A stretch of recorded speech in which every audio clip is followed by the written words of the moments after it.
me presento, soy Amy Garcés Hernández, estudiante de la Universidad Pontificia Bolivariana y a continuación daré inicio a la presentación del segundo taller de bioevolución del programa de psicología. Antes de llegar a lo que es el tronco encéfalo, me gustaría nominar algunas de las estructuras que se encuentran posterior a este. Encontramos la médula espinal, esta se encuentra En este encontramos el área sacra, área lumbar, torácica y cervical. Posterior a esto está lo que es el encéfalo y llegamos al troncoencéfalo, el cual es toda esta área. Del troncoencéfalo encontramos al mesencéfalo, que se encuentra en esta área, al puente de protuberancia, que es este acá, y al bulbo raquídeo. Entonces, todas estas estructuras controlan y regulan varias funciones, entre ellas la respiración, la regulación del ritmo cardíaco, la presión sanguínea, entre otras funciones. Todas estas funciones es posible gracias a que albergan núcleos de los pares craneales y dan paso a numerosas vías importantes del sistema nervioso central. Entonces, parte de la función de las estructuras del tronco encefálico es controlar aquellos músculos involuntarios, es decir, aquellas funciones que se dan de forma automática, tales como es el corazón, cuando controlamos la tos, bueno, no podemos controlar la tos, sino cuando tosemos o cuando vomitamos, incluso cuando tenemos hipo, cuando succionamos y cuando deglutimos. Además, el tronco encefálico cuenta con núcleos correspondientes a los nervios craneales. Estas son estructuras que pasan de fibras ascendentes y proceden de la médula espinal, además de que estas también pueden ser descendentes. Muchas de estas fibras establecen conexiones a diferentes niveles con las neuronas de la formación reticular e incluso en algunos casos, como son las neuronas de otros núcleos del tallo encefálico, facilitan las funciones de algunos reflejos. Bueno, gran parte del tronco encefálico se encuentra constituido por agrupaciones neuronales, los cuales se encuentran dispersos y dan origen a la formación reticular, la cual se extiende desde la parte superior de la médula espinal y pasan por el tronco cerebral y llegan al diencéfalo, que es esta área de aquí. La formación reticular realiza dos efectos, la cual es la actividad motora y la cual puede facilitar o estimular esta actividad. Por otro lado, también la puede deprimir o inhibir. Estas funciones, así como tal, son esenciales para el desarrollo y el mantenimiento de la vigilia y la conciencia. Con esto continuamos a la siguiente parte. El tronco encéfalo se encuentra dividido en tres estructuras. La primera es el mesencéfalo, la cual la encontramos en esta área. La segunda es el puente de protuberancia, el cual es toda esta área de aquí. Y el bulbo raquídeo. El bulbo raquídeo se encuentra en la parte inferior del puente de protuberancia y el mesencéfalo. La sustancia blanca del bulbo raquídeo contiene los siguientes extractos, los cuales pueden ser de carácter aferente, es decir, que van de afuera hacia adentro y normalmente hace referencia a las áreas sensoriales, o pueden ser de carácter eferente, es decir, que van de adentro hacia afuera. Y esto normalmente hace referencia a las áreas motoras, las cuales van desde la médula espinal hasta el tronco encefálico.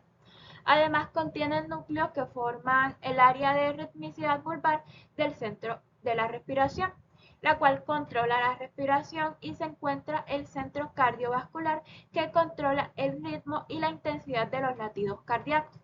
Además que encontramos la oliva vulvar, que contiene los olivos inferiores, los cuales funcionan como una estación de relevo de los impulsos de los propios sectores, que controlan la posición muscular y las articulaciones. Entonces, el puente de protuberancia y sus núcleos pontinos funcionan como una estación de relevo para las señales de movimiento voluntario, es decir, aquellas que funcionan de manera voluntaria o ejercemos de forma voluntaria a nosotros. Además que contiene el área anéutica, la cual regula la respiración. El mesencéfalo contiene los núcleos de relevo para procesar información auditiva y visual. Además que contiene tres pares craneales como es el trigémino, el nervio troclear y el nervio oculomotor, los cuales controlan el movimiento del ojo y la sensibilidad de la cara. Además de que abre las vías de corteza cerebral y la médula espinal.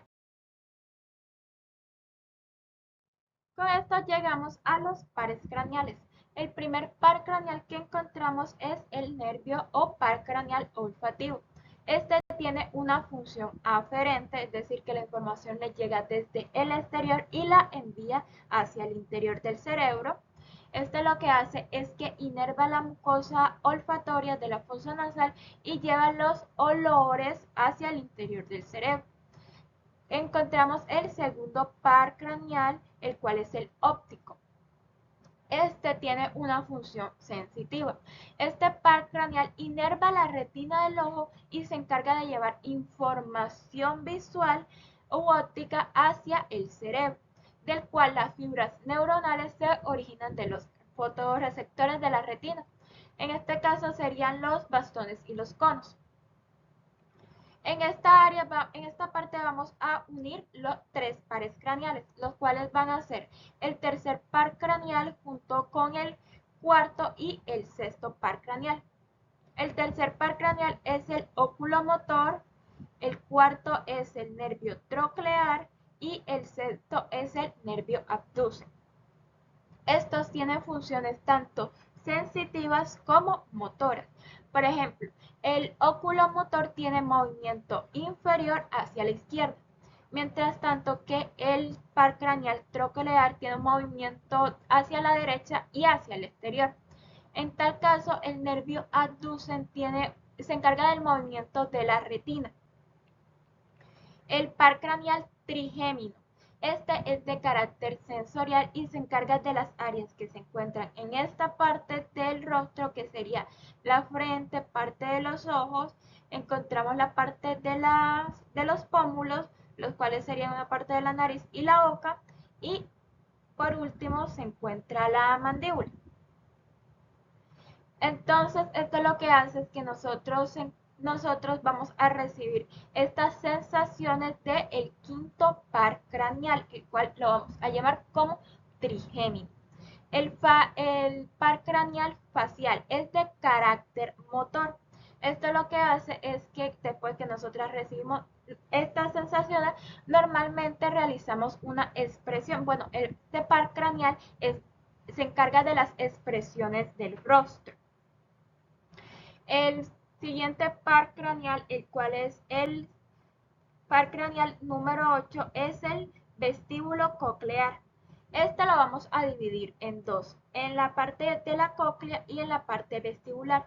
La cóclea se encarga de recibir los sonidos externos y los convierte en sonidos que nosotros podemos identificar.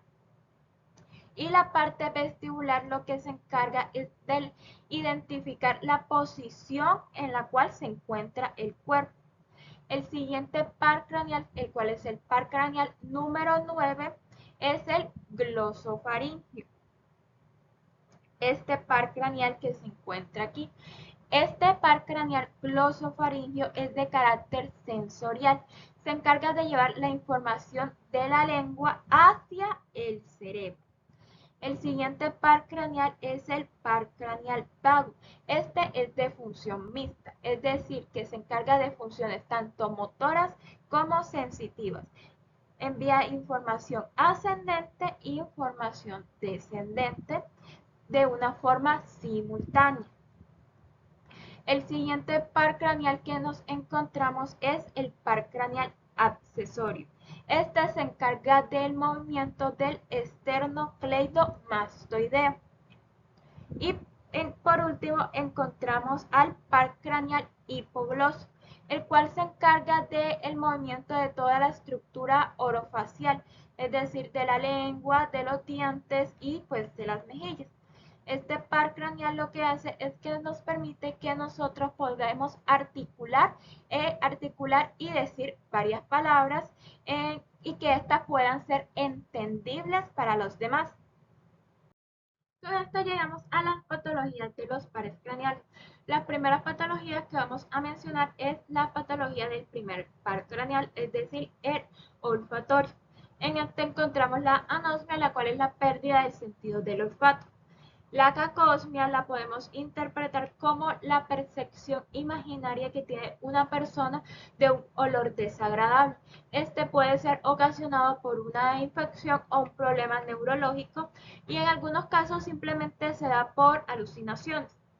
La hiperosmia lo que hace es que la persona tenga un sentido del olfato muy sensible. La parosmia la podemos interpretar cuando una persona interpreta un olor agradable o neutro como un olor desagradable, como un mal olor. La siguiente patología que encontramos es la del segundo par craneal, en este caso el óptico. Este es la disminución de la agudeza visual, alteración de la percepción de los colores, defectos campimétricos monoculares y defectos pupilares aferentes, como las anomalías en el disco óptico. Anteriormente habíamos mencionado que el tercero, cuarto y sexto par craneal se encuentran integrados, lo que es en este caso sería el par craneal oculomotor, abducen y coclear. Entonces, de esto encontramos las siguientes patologías, como es la diplopia, la cual es una alteración visual que consiste en la percepción de visión doble. La ptosis se produce cuando el párpado superior cae sobre el ojo. La ptosis en algunos casos puede limitar completamente la visión de una persona. Y encontramos el síndrome de Honder. Este síndrome es causado por una lesión de los nervios simpáticos de la cara y se caracteriza por pupilas caídas, pues también las podemos llamar como miosis. El estrabismo convergente, este es un trastorno el cual los dos ojos no se alinean en la misma dirección y por lo tanto no miran a un objeto al mismo tiempo, no tienen una dirección exacta para mirar a un objeto al mismo tiempo o a la vez, es decir, que no se coordinan de tal forma que tenga una visión correspondiente o una visión adecuada. La siguiente patología es del par craneal trigémino. En este caso encontramos la neuralgia esencial, lo cual son episodios de dolor pulsante e intenso que se dan por intervalos de segundos o minutos. En este caso, se encuentran en la parte de los ojos, las orejas, labios, nariz, cuero cabelludo, frente, mejillas, boca, mandíbula y algunos lados de la cara. En este encontramos en la patología del par craneal facial. En este podemos encontrar la parálisis facial periférica.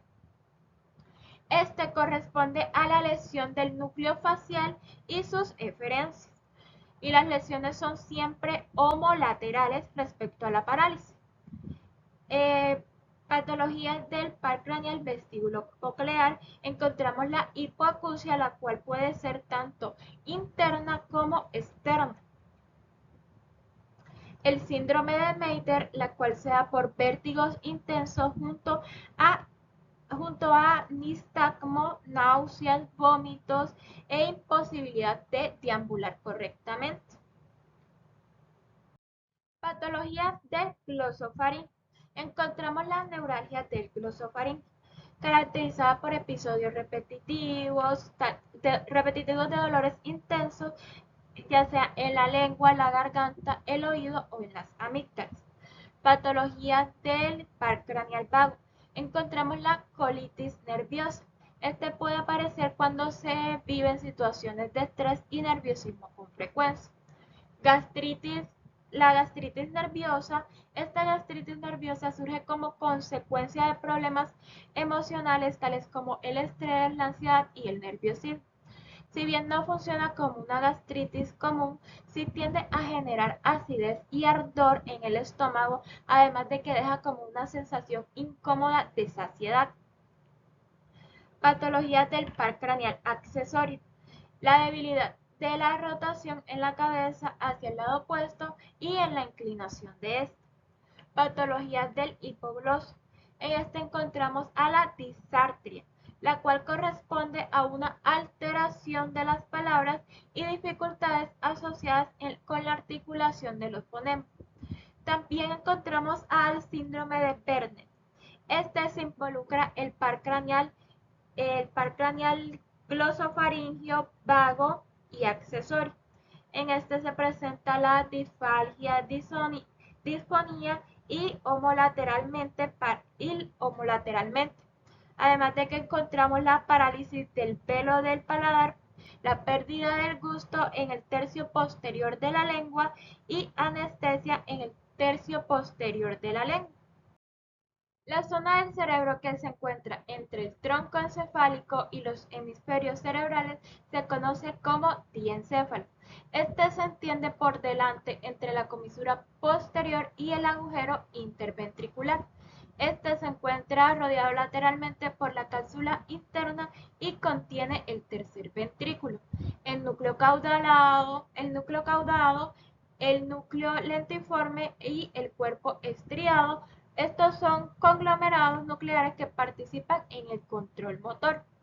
Los hemisferios cerebrales también son parte importante de este sistema. Algo que cabe resaltar es que el diencéfalo se encuentra dividido en varias estructuras. Por ejemplo, se encuentra dividido en el tálamo, el cual es esta área de aquí, el epitálamo, esta pequeña área de aquí, el subtálamo, que es un poquito más, bueno, esta parte no se ve muy bien, y el hipotálamo, que es esta área de aquí. Continuando con esto, llegamos con las nombraciones de cada una de estas estructuras. El tálamo es la primera estructura a la cual los estímulos llegan. Esto debido a que el tálamo envía recursos que funcionan para activar las funciones de los lóbulos. En el interior del tálamo se encuentra la lámina medular interna, la cual tiene una forma de Y y sirve para integrar o separar las demás regiones del tálamo, tales como la región anterior, la región medial y la región lateral. La zona anterior del tálamo contiene el núcleo anterior, el cual forma parte del sistema límbico.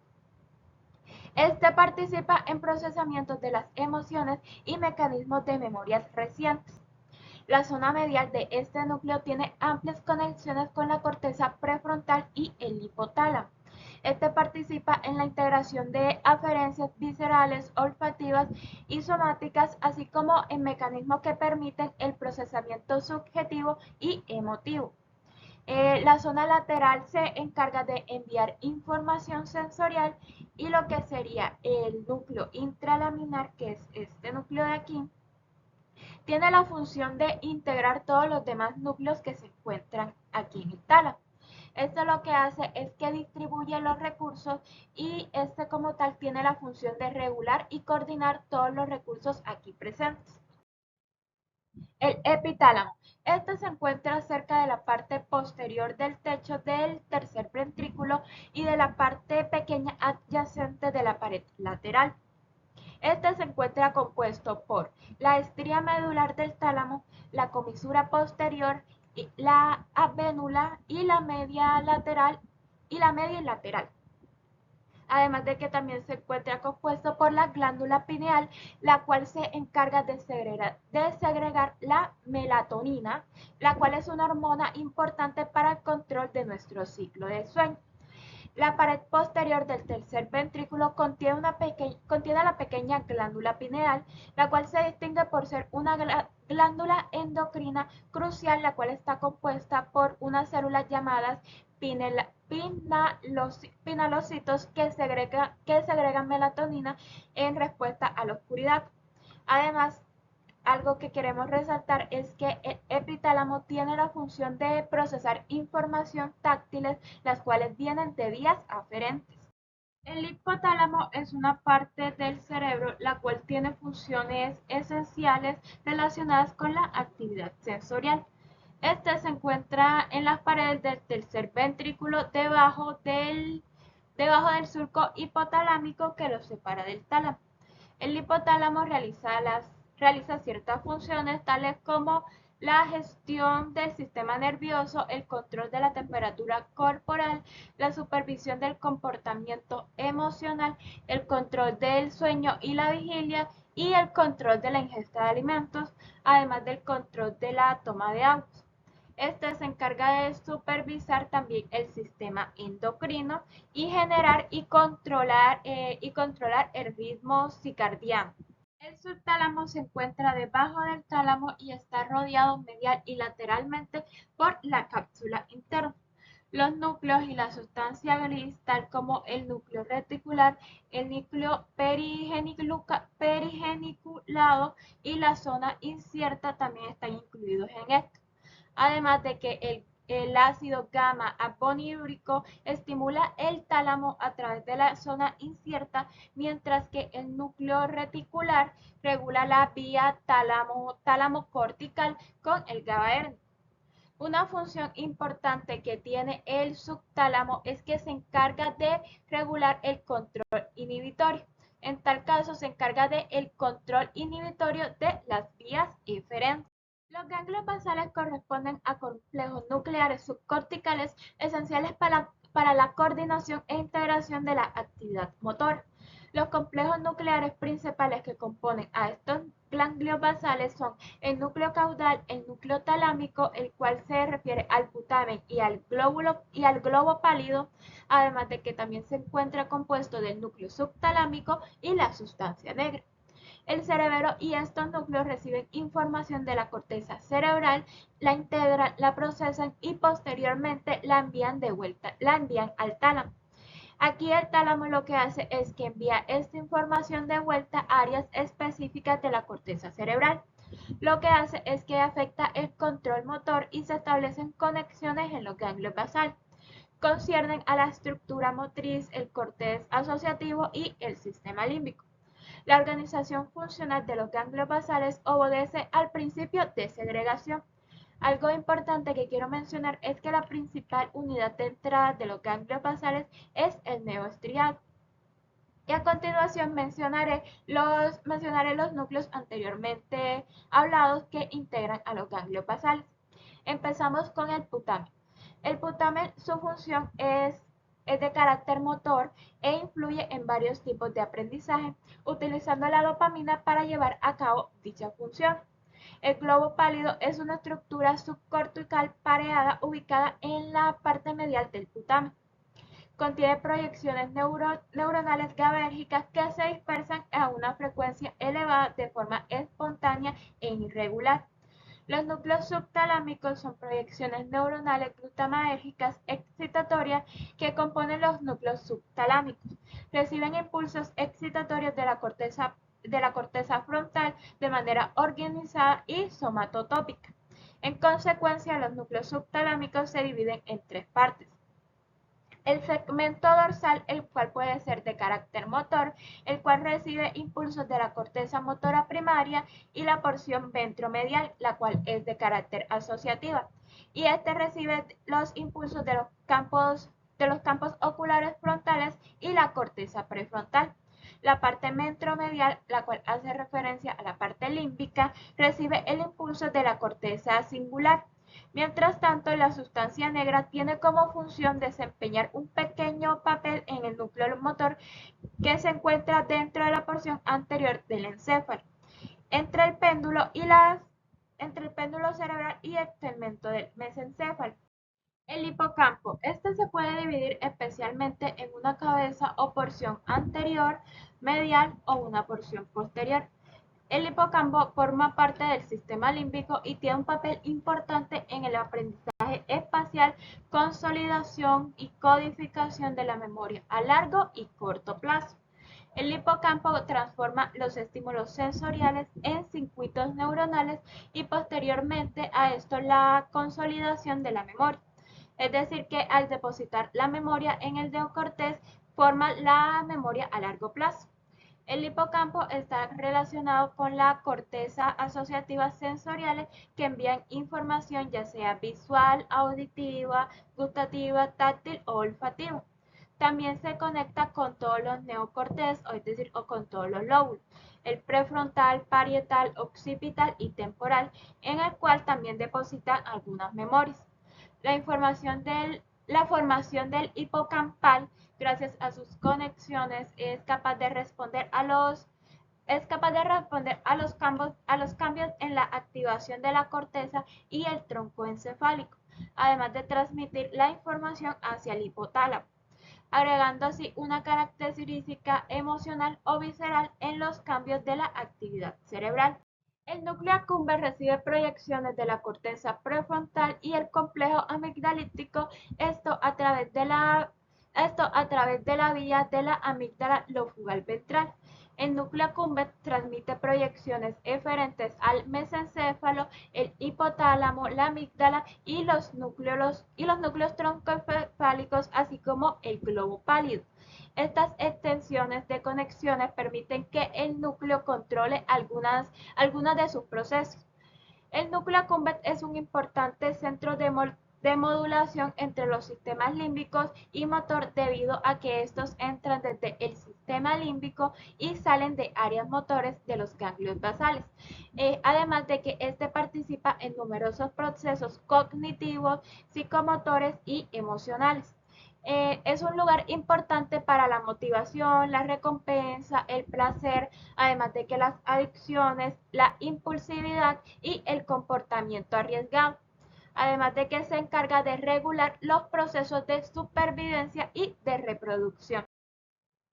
La amígdala. La amígdala cuenta con diferentes circuitos, incluidos los circuitos de agresividad, miedo, tristeza, además de que tiene diferentes áreas de conexiones, incluido con esto el hipocampo, el cual es un lugar de consolidación de la memoria, como habíamos mencionado anteriormente.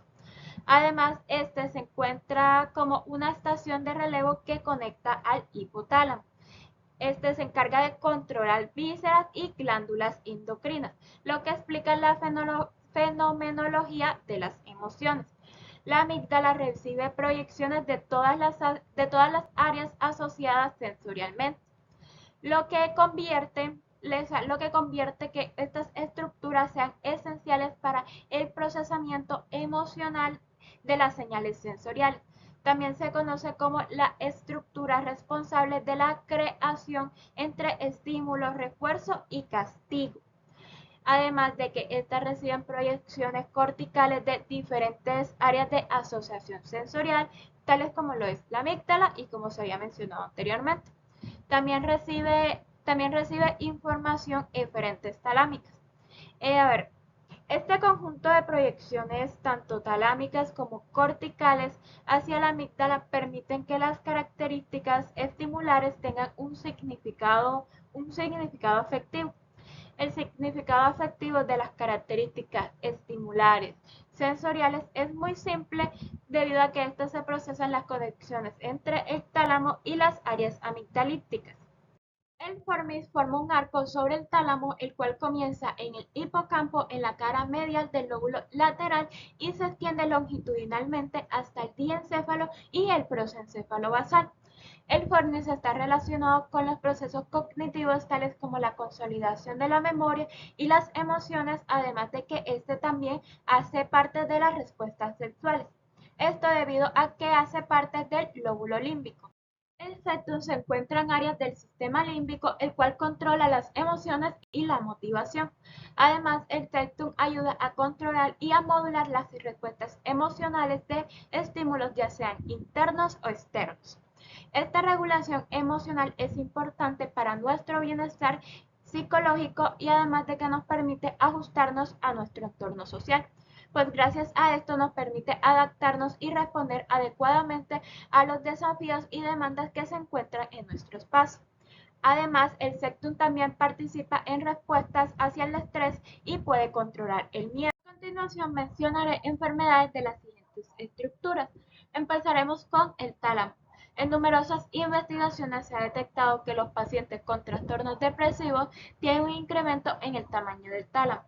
Enfermedades del hipotálamo. Podemos reconocer al síndrome de Prader-Willi, el cual es de carácter hereditario y aparece porque el hipotálamo es incapaz de reconocer o detectar cuando alguien está lleno después de comer. Enfermedades de la hipófisis. La hipófisis, cuando no funciona de forma correcta, se le conoce como insuficiencia hipofisiaria. Esto se da porque hay un suministro escaso de una o muchas hormonas que se producen en la hipófisis.